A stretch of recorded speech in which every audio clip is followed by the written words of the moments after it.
It's the Funny Comics Fan Club.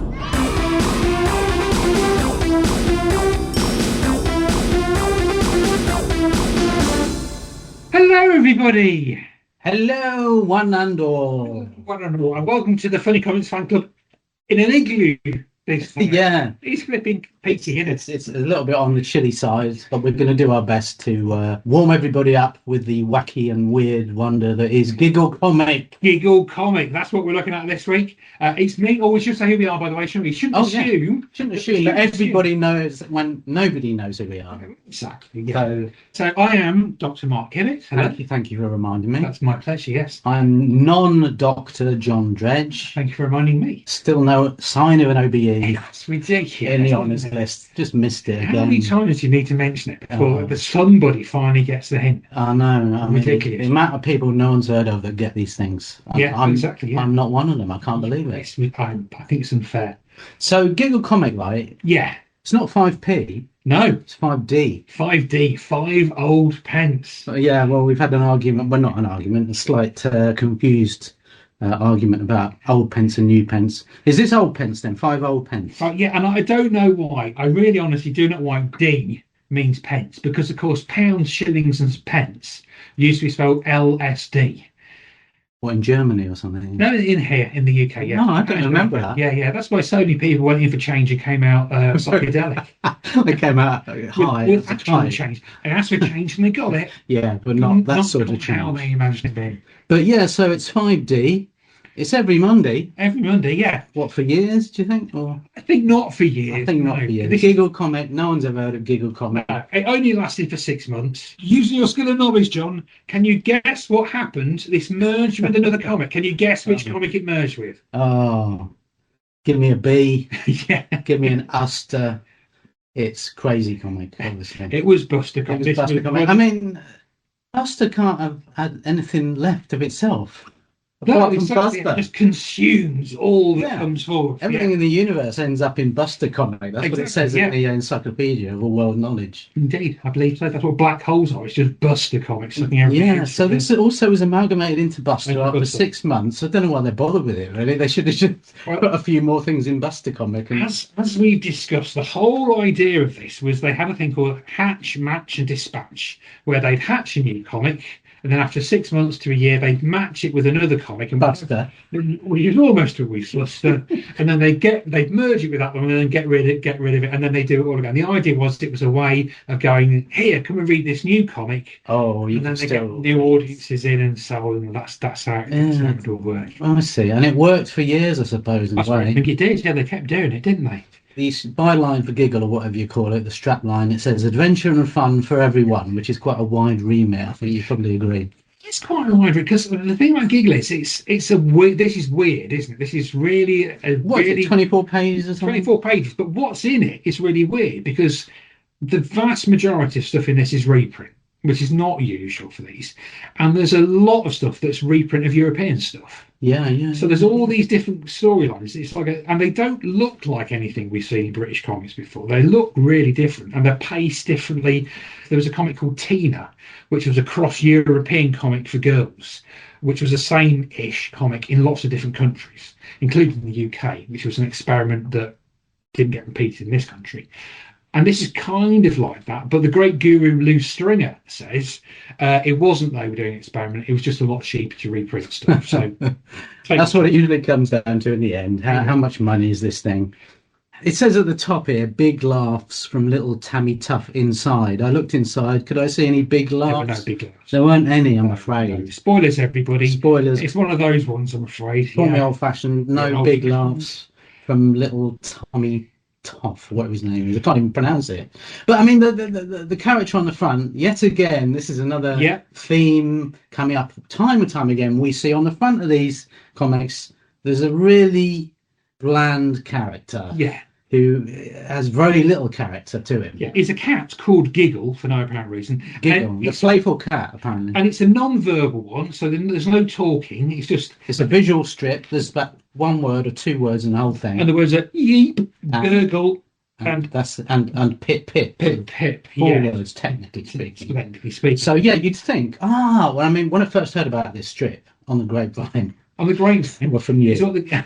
I thought, oh, that's good. It's just really using the medium here. It's like using it in a visual style. How exciting. We don't need words anymore. Words are old-fashioned. Old-fashioned. It needs words, kids. Yeah. And then you look at this and think, well, maybe we do need words. Probably we do need or we need some sort of substance on some level. Something like that. Just thinking about this as I do, and I thought, well, maybe because there's quite a few strips. We've always said that they put the most boring strip on the front. Why the hell would they do that? Maybe it's because they're using it as a cover. So maybe it's like you look at it, and the idea is you can just glance at this strip and see it immediately. You don't need to stand in the newsagents. Maybe newsagents said, "Oh, the kids are standing and reading the covers of the comics, and it's taking too long." So that's fine. We'll just make it really quick to read it by putting something really crap on the front. Yeah, exactly. That'll stop the kids reading it, which it did.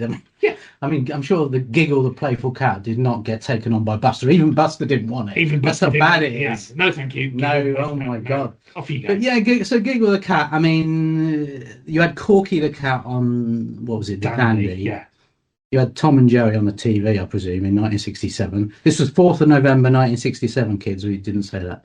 So late 60s. Yeah. What do we remember 1967 for? We remember it for Sergeant Pepper, is it? It's Sergeant Pepper. It just had like Pet Sounds come out. Yeah. And of course, Giggle comic. It reflects the period in no way at all. No, the Summer of Love is absent here, isn't it? Yeah, because as you say, I suppose if they're all reprints, they're from other years, and there's a lot of them are. Yeah, I think this one is original. Giggle the cat is original, but yeah, I don't know. It's just let's have a look at what's inside. Okay, so the first page here, and it is only one page, so there's quite a lot to get in. It's called The Wild Bunch. Nothing to do with the Sam Peckinpah film. This is several years earlier. Phew. That's a relief, isn't it? You know, even I would be questioning that. In one page, you don't really get a massive sense of who all the different characters are. No. There's 5 of them. I mean, you get the names: Little Pet, Dodger, Debbie, Joker, Twister, Dave, Dee, Dozy, Beaky, Mick and Titch. But I actually I thought this was quite a good I think it's quite a good one, yeah. Because there's a lot going on. You can understand what's going on. There's chaos. There's slapstick. So the story is this little girl goes, "It's Debbie's turn to think up a game to play today. I hope it's rough." Good, they're playing firemen. I'll jump into the sheet. It turns out they're playing weddings, and the sheet is in fact the bridal train. And then she says, "Weddings, what a soppy, soft game." To which Debbie replies, "It's not. You can throw confetti, rice, and give us horseshoes for luck." And she goes, "Oh, that's more like it. I'll get some." So she goes off. A little while later, there's several people saying, "Officer, my rice pudding's vanished." Policeman thinks to himself, "The Wild Bunch?" Could be the Wild Bunch, yes. Because you should say that the main character is called Little Pet. Little Pet. Tiny. And she looks like Violet Elizabeth from Duck William. Yes, exactly. She looks just like that, yeah. So you think she's going to be really sweet and little. But she's basically Minnie the Minx, isn't she? Yeah, I mean, she looks really sweet and like nothing like this. She would never be interested in this sort of thing, which is, quite a good conceit. Anyway, then there's a newspaper seller who says, "Oi, all my lunchtime editions have vanished." Policeman thinks to himself, "The Wild Bunch have struck again." See, there's no other criminals in the area. No, it's just these 4 kids. Yeah. They are the sole cause of confusion here. Although, to be fair to the policeman and his deductive reasoning, he's not thinking, what? Is it the mafia who are stealing rice puddings? Could it be Schmersh? What's going on? Could it be the Phantom Rice Pudding stealer? It could have been him. It could have been him. Yeah. But no, he knew. He had a sort of Sherlock Holmes style thought process. He's eliminated everything that's impossible, isn't he? It's not Moriarty who's stealing rice pudding. He probably thought to himself, which comic strip am I in here? That's probably how it works, isn't it? The Wild Bunch, of course. Yes. So then some shoes have been stolen from the horse there, and the milkman's complaining about it, as you would. It's the Wild Bunch. Well, to be fair, the milkman's complaining about... Oh, no, he's complaining it's his horse, isn't it? It's his horse. He's complaining about the milk, which would be... Not to put too fine a point on it for a rice pudding, but no, it's not. No, it's not rice pudding linked to this particular area of crime. That's why I'm not in the police force, and this man is. This man knows everything about it. But then, as soon as you hear, "Eek, don't you dare pet," shriek, "No, stop it, pet." You don't know who that is. He goes, "Oh, what's that?" That's true. It's the Wild Bunch, you idiot. Yeah. How many people are called Pet round here? Yeah, the name's at the top of the page. Haven't you read it? To be fair, Let's be fair. In this comic, I don't think there's any instance where the characters are actually aware they're in a comic. I mean, that's interesting because Warner Brothers was doing things like that at the Yeah, time. they were. Yeah, and I think was it not Film Fun when we looked at whatever that was? Did they not speak to the audience? I think they did. Yeah, Tommy Cooper did Yeah, in that yeah, strip. he did, didn't he? Yeah. So that was going on. But yeah, you're right. I don't think they I don't think they had any addressed the audience. There's no reader's voice either, is there anything like that? So no. And then it ends with Little Pet has turned the whole game into total chaos. She's throwing the rice puddings all over the place. She's chucking confetti everywhere. She's ripped up the newspapers. And now she's throwing horseshoes at the policeman. And she's quite enjoying herself. Lots of fun with the Wild Bunch again next week. I mean, that is quite a good little strip. Quite enjoyed that one. Yeah, there are a few good things. Yeah, you can follow what's going on. You get a vague idea of everything, and it's quite chaotic and slapstick, and there's a bit of action happening. It's not just people talking, is it? It's not just talking heads. It's not. It makes some sort of sense, doesn't it? Unlike the next one, which I wanted to look at. You wanted to look at this one. It's called Dim Dan, the Film Stunt Man. Yeah. And this is apparently a reprint of something called Stand In Stan, which is printed in Film Fun. So this was British. Yeah. Because I was sort of excusing it, thinking, the reason this doesn't make sense is it must have been translated from French. Unfortunately, not. No, it just was not very well written. Because what happens in this guy Dim Dan, as he's known here, the film stunt man, he stands in for film stars, and here he says at the start they go, in this film you're the stand-in for Captain Bligh, the Bounty. Okay, fair enough. And then he just goes off and does some stuff, and he's making it up as he goes along, and they're filming it. And he is a professional stand-in / film stuntman. He's done this before. He's been hired for it, but he doesn't seem to understand how films work. So some of the other characters try to have a mutiny, which is the idea, and then he says, "No, you're not having a mutiny with me," and he fights them off. And then they appear to have a real cannon involved here, which explodes, which I don't think even in 1967 was how they did this sort of thing. And then he jumps into the actual ocean, where he's pranged on the bottom by our old friend from many comics, a swordfish. And there is, just to illustrate that he's in the sea, there is another fish in the picture. That's true. That's well spotted, John. There he is. I can't tell you the make of fish, but it's there nevertheless. It's a stripy fish. It is the stripius fishius. That's what it is. That's correct. But the swordfish, and he sort of think, again, we're like going, why do they keep bringing swordfish up all the time? Was there like an influx of swordfishes? Fishes? Swordfish. Is that the plural of swordfish? Yes, of course it is, yes. I think the plural of swordfish is the swordfish. Isn't it? That doesn't make any sense. No, maybe it isn't. It's swordfishes. But this is a singular swordfish or fish here. The singular swordfishes. Yes, do you remember that band? Yeah.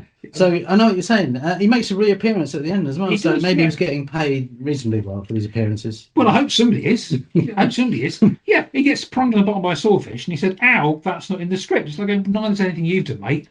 So don't complain about the swordfish. Yeah, I found the whole thing a massive confusion and just not engaging in any way. I just didn't understand it really. No. I wouldn't have understood it in 1967. I don't think you would have done. Well, I mean, maybe in 1967 when I was on you'd have been like heavily involved in the hallucinogenic scene.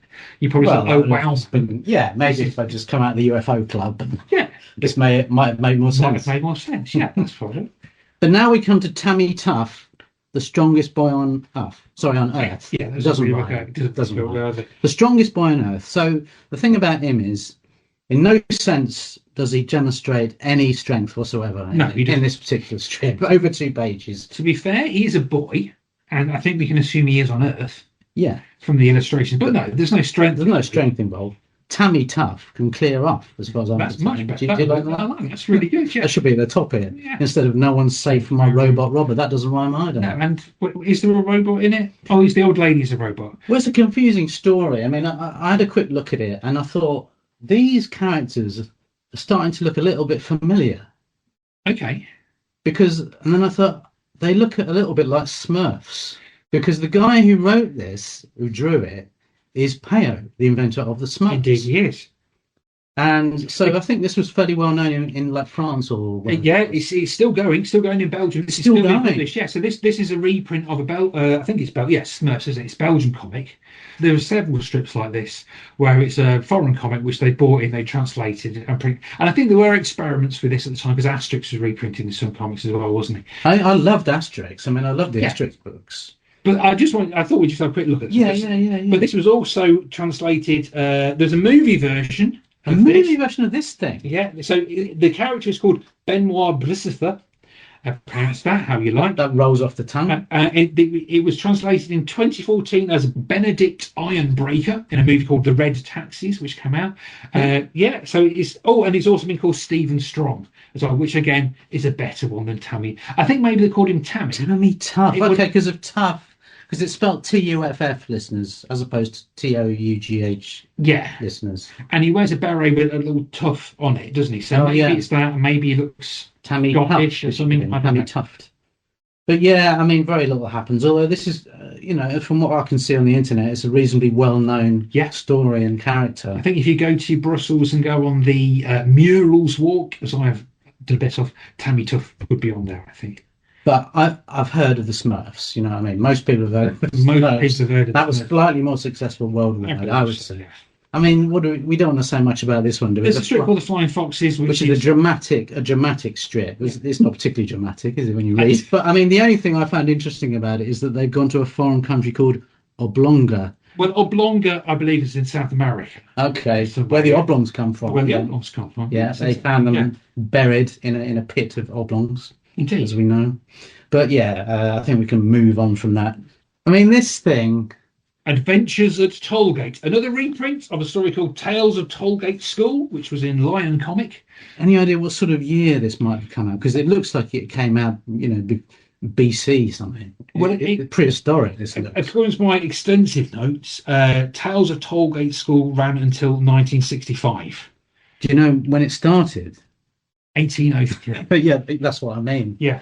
I mean, look at the blooming art. I don't like the artwork. It's creepy. Look at this great big face at the start. A great big face. A funny face. I don't like it. So it's another boarding school story. So it's all these posh kids at boarding school. I never went to boarding school. I wouldn't have been able to understand this. And they're idiots. So I think it fulfills a useful social function. So kids, posh people, idiots. Yeah. They're absolute idiots. I'm starting to like it a little bit more now. Yeah. The only good thing I thought about it was when Bossy, I mean, what a name for a character, Bossy. I wonder what he's like. He spots a ghost, and for no particular reason, he shouts out, he thinks this, He thinks, howling sputniks.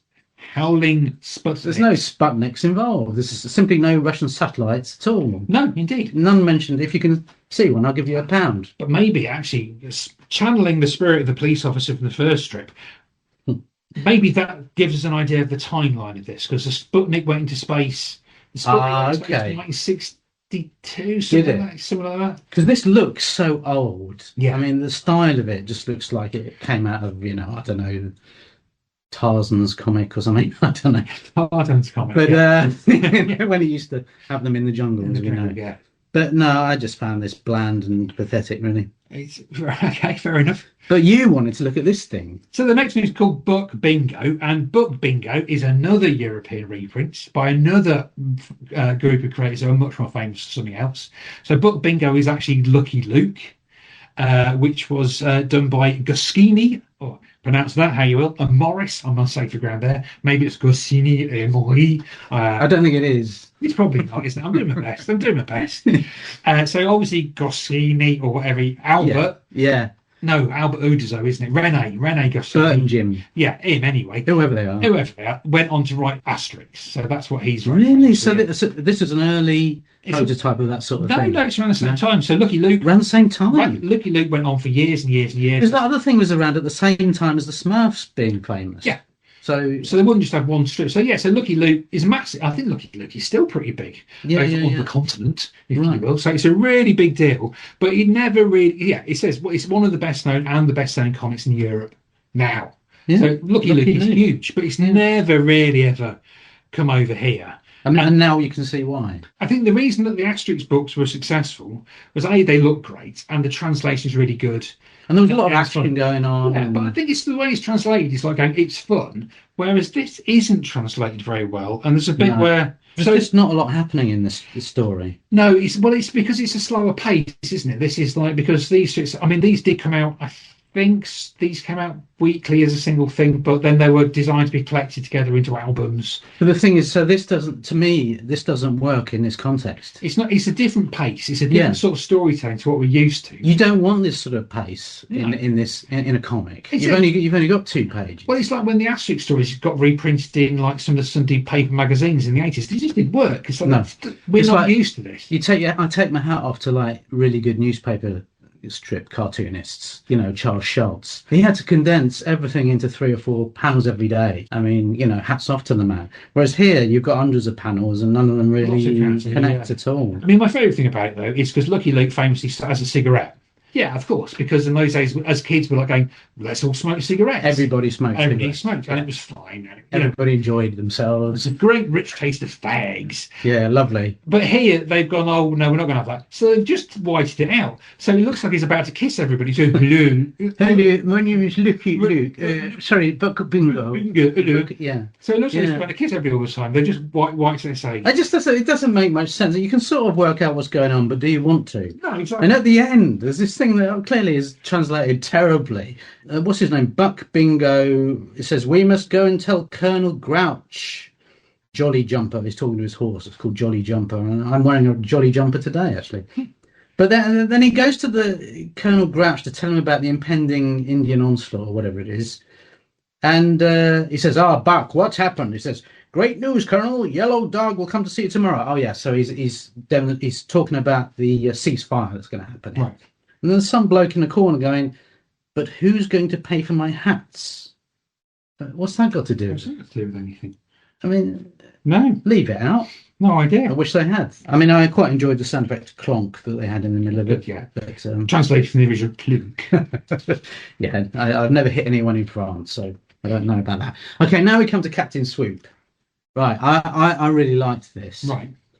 And the byline for this is Captain Swoop, he's half man, half bird, half wit. That is a good sort of little joke, in my opinion. It's better than, whatever they had here. Well, they didn't have anything here. They couldn't be bothered with it. But Captain Swoop, I would have liked this as a kid. This is a reprint, and I think it's French, but nobody knows. Nobody seems to know what it's from. Who wrote it or what it came from. Or what the original story was even called. No, but just reading it on its own terms here, I liked it. It's 2-pager, and it's a sort of funny, sort of terrible superhero type bloke, this Captain Swoop. He flies around and can't do much else, it seems to me, but I quite like that. And he's looking for a lost city somewhere in the jungle. And then he comes across his arch enemy, Catman.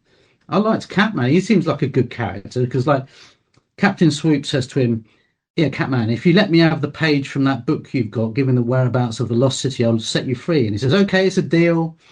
And then Captain Swoop says, no, going back on your word now. And as soon as he unties him, Catman immediately socks him, smacks him in the face, and Captain Swoop ends up in a large pot of something.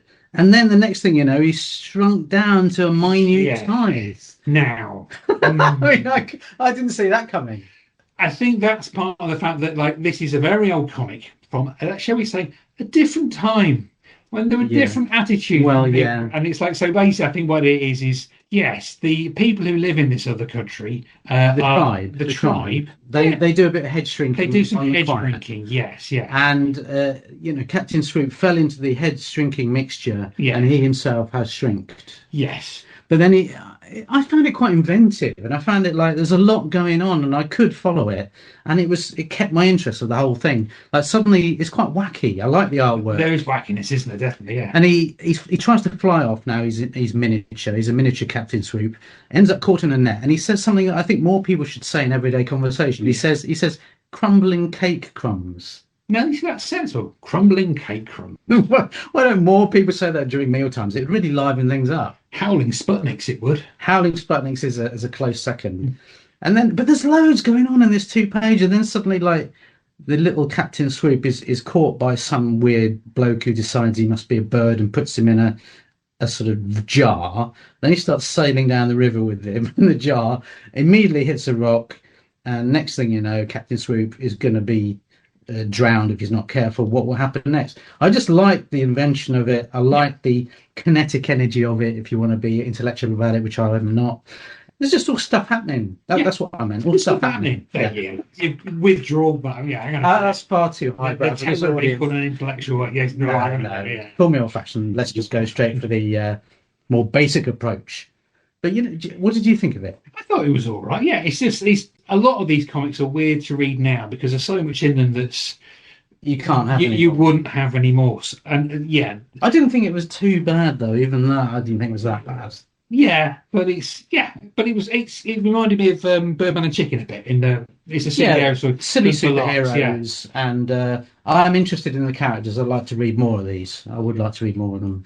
Moving on, now you've got a character called Idolizer. Idolizer. So this character is called Idolizer, Giggle's fantastic fan. So this character is like a girl who goes around trying to get autographs, whatever the costs. I thought this was a good concept, and it's really good, isn't it? I really enjoyed this one. I think it was the best comic as a comic in the whole comic. Well, it's got every picture is leading to the next one, and it's got a nice beginning, middle, and end. That's hard to do in 12 panels, I would have thought. Yeah, it's really good, isn't it? So you basically go to the swimming baths, and there's a great joke. There's a really good joke at the front of the strip. So she says, Brian Phipps, the Olympic diving star, is training at the baths. I'll get his autograph. Then the trainer says, Brian's just going to do a low dive, miss. And then she says, my mum said I shouldn't go near low dives. No kid would have got that. I mean, it took me a while. I was thinking, why shouldn't you go near a low? I see. I thought that was a good little joke. And then she says, but I'm going to get his autograph. So she follows him all over the place. Yeah. He goes up to the diving board, gets whacked on the head with it, then crashes into a load of dustbins when she's trying to get his autograph. Then she follows him onto the diving boards, and by mistake she falls off it, and he thinks it's a brilliant dive. He's going to use it in his act, so he gives her the autograph, and then she gets this soaking wet autograph, but she's cheerful about it. And as she's leaving, you can hear the coach saying to Brian Phipps, Olympic diving star, "That's not as good as she did it, Brian." I like it. Yeah, it's great. It's really good. I mean, my only complaint is I just feel surely she should be rewarded with a slap-up feed or a £5 note. That's what would normally happen. But she is, as we've always said, she's doing the traditional thing. She's walking off the end of the comic, holding out her autograph. There's her reward. Off she goes. Surely some mash with sausages sticking out is in order, eh? Apart from Cafe de Poche. I mean, do you think this is... I don't think this is a reprint, is it? It looks slightly done. This is original. It looks groovy, doesn't it? I don't know. I couldn't find anything online about it, but it looks original. And... this is a good comic strip page. Yeah, this is a good, funny comic strip. You know who the character is straight away. It's hard to do it, isn't it? It's even not a bad Idolizer. That's quite good. Yeah, that's quite good. And you've got to communicate all this information, so that a kid can understand it immediately. That is not easy. Hurrah. Well done, whoever the hell wrote that. Nobody knows. No, we don't. Now we've got something called, I couldn't understand this page. It says follow the dots. What's all that about? Is this a translation of join the dots? Yeah. Remember the guy? It said there, I don't.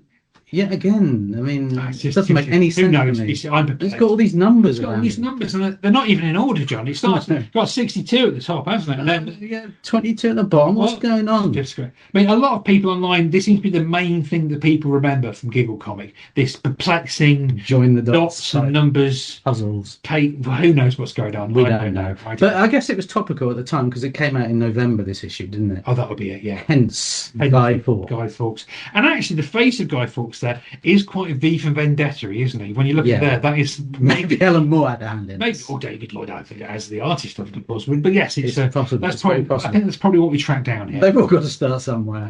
Yes. And Alan Moore doing a join the dots page, I'm sure, is a good starting point. That'd be right. Then you got like two stupid strips on this page. The only thing I thought was interesting about this was Odd Job Bob, who's got about what an idiot 6 panels here, half a page, not even worth a full page. But look at that. This is the only strip that's signed. Oh, you're right. It's signed someone called Hugh McNeil. Hugh McNeil, yeah. Who did things like, I think he went on to work for Buster. Unbelievably. Yeah. Who would have thought that you're amazed by that. This is a stupid story. So it starts with like, Odd Job Bob is a bloke who just does odd jobs. And at the start, his boss says, Bob, I want you to back a horse for me, just for fun. Any horse will do. Let me know what it costs. It's like, what? That's not even a proper setup. How would that even work? And then he goes started badly. It's deranged. Hugh McNeil. Any horse you do, I don't care. And then he goes out and he sees a horse. He does see a horse. Because this is very much in the past when there were apparently horses roaming the streets. And he goes, oh yeah, my understanding of what I've just been asked to do is to find a horse and make it walk backwards. Okay. And it's like, at no point does Bob goes, I wonder why my boss says, maybe I'll ask for clarity. No, I'll just go out and do it. I'm sure it'll be fine. Yeah. Odd job Bob didn't really know what was going on here. It's idiotic. And the payoff is Bob says, oh, yeah, so the horse backs into a shop, a china and glass shop, smashes everything. And Bob says, no, sir, cool off. It's just one of my boss's jokes. He said he'd pay. So he goes to his boss with a bill for all this. And it's like, why is our job Bob still in employment? If you're going to be this idiotic at all times. I think I can safely say I do not want to read any more Odd Job Bob. No, nor right. Well, I hope after this, I assume what happened is the next strip is Odd Job Bob down at the unemployment centre saying, I'm a complete blooming idiot. I've been fired. They go, again, for misunderstanding basic statements, if illogically expressed. I'd be surprised if he ever got employed again. I would be, but we'll never know. He'd have to have changed his name as well. Oh, he says. Oh. By Jingo, look at this page. Well, this is a double page spread called The Space Travellers. Now, that sounds exciting. Could you work out what it was about? I mean, I think it's a great title. What's it about? People who travel in space. I would have loved this as a kid, I think. I'm not sure who drew it, but it looks fabulous. Somebody said might have been someone called Leon Frollo. Oh, I don't know who that is. But yeah, it's lovely. The art is gorgeous. This is far before Star Wars. This is 67. So what are we talking? Like Flash Gordon? Not even. Well, Dan Dare, isn't it? I guess. This sort of thing. Yeah. I went to the Museum of Brands last week. Have you ever heard of that? I've heard of that. Yes. And they had a whole section on Dan Dare merchandise from the time. Did they? There was loads of it. Wow. Considering it wasn't on television, I guess it was on radio. There's absolutely tons of it. Well, he sold like huge numbers of comics to sell the Eagle, wasn't it, for Dan Dare? He was a big deal, yeah. Maybe this is off the back of the popularity of that, maybe. But it's a family in space. So there was something called Space Family Robinson. There was some Space Family Robinson, and this is the Carter family who are living on the planet Titan.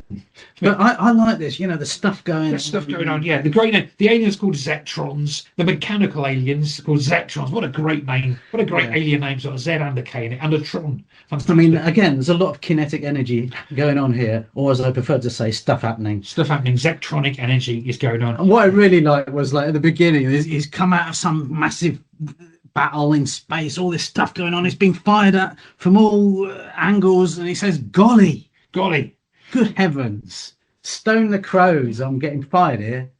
So, and then at the end, next Monday, Roy Carter. I mean, that's not a very good name for a space hero, is it? It's not a good Roy Carter. Well, there was Carter of Mars, wasn't there? For John Carter of Mars. Yeah. Roy Carter. Hello. Roy Rogers, I suppose, of horses. Of horsey and they put them together to create Roy Carter, who becomes a Zectron man next week. Zectron man. Yeah. I'm not a Zectron man. Are you? I could Zek a bit. Zek a cigar. Yeah. That's even got its own little funny logo. It's funny logo. Yeah. Got a bit of zipper tone in the background there. They're just rolling it all out here. I mean, I'd like to read on. I would like to read on. Yeah. So well done, whoever the hell. Whoever. We have no idea. But I think now we've gone through this Giggle comic, it's not bad, is it? It's not bad. There's some stuff I actually liked in it. The thing about Giggle is, to be honest with you, I didn't. No, I didn't giggle. But Lord, there was no giggling. But there was a lot of interest in it. There was a gentle. Or was there some interest in it? I don't think it's we've gently smiled and nodded occasionally, which is really. You can't really call it a gentle smile and nod comic, can you? A gentle smile and nod for everyone. No, I'd buy that comic. That would have sold even less. But I think there's a wide range of things in here, from the really good to the really terrible. Yeah. And it feels like, I think it probably was done not as, let's try an interesting experiment, bringing all these different things in together. It was probably done because it was cheap. But it still is an interesting experiment. I mean, it's like stuff that is idealised, it feels like a modern comic. Roy and the Zectrons feels like quite modern sort of. Yeah. And it's like I said, there's mad stuff, there's old stuff. There's stuff that could have come from the Ark. Yeah, there's foreign stuff. There's stuff from Hugh McNeil, or whatever his name is. Yeah, sorry about that. Sorry to remind you of that. But there's some fun to be had. Yeah, it feels like, despite itself, it has become an interesting experiment that maybe could be more widely known than it is for what it tries to do, rather than just being yet another comic to be consumed by the overwhelming behemoth of Buster. So thank you, Giggle Comic, for all that you've done for us. It's being amalgamated into Buster. Look out, there it goes. There it goes, another one. So all that remains for us then is to look at what we're going to be looking at next week for the final regular episode of this series. Isn't it? Not the final episode, but the final regular episode. And next time we're going to be looking at Smash comic. Well, hey, look at this. From 1968, a whole year after Giggle. So moving on. And moving more D than Giggle. I would never have been able to afford that. Oh, 7D. I only got 5D for my pocket money. So what will it be like? What will happen? Well, you'll have to tune in next time, listeners, to find out. Crumbling cake crumbs, you'll say to yourself. Howling sputniks, you'll add. Yes. So thank you for listening, ladies and gentlemen. Until next time, it's good night from him. And it's crumbling crumbs from me. Good night. Bye-bye.